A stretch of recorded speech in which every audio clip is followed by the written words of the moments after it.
The Vice President of the United States told us that a riot that happened here in the U.S. Capitol last year was the equivalent of the day in which Japan attacked us at Pearl Harbor and the U.S. was pulled into a world war that took the lives of over 3% of the world's population. And yesterday we were treated to the President telling us that election laws that are being passed by various states across the country over the last year are basically the equivalent of the segregation that existed in this country in the 1950s and 60s and before. Now look, if your daily routine is to wake up in the morning and turn on MSNBC as you ride your Peloton, and then you go on Twitter as you're drinking your caramel macchiato, and then you're reading the New York Times as you're eating your avocado toast, I imagine all this makes perfect sense to you. After all, for these people, they believe this ridiculous narrative that every Republican is an insurrectionist, probably a racist, wants to overthrow the U.S. government, and wants to destroy democracy.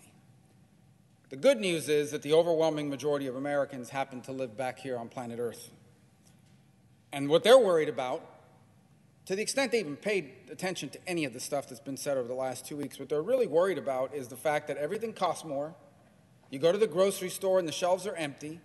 They have a small business and they hire someone on Monday who just disappears on Thursday and never comes back.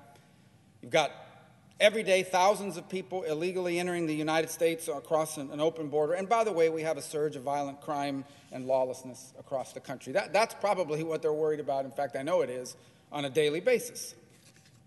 But to the extent they paid attention to any of this, let me tell you something. First of all, I think almost everyone would tell you that what happened on January 6th here was a terrible thing. It should never have happened, and it should never happen again.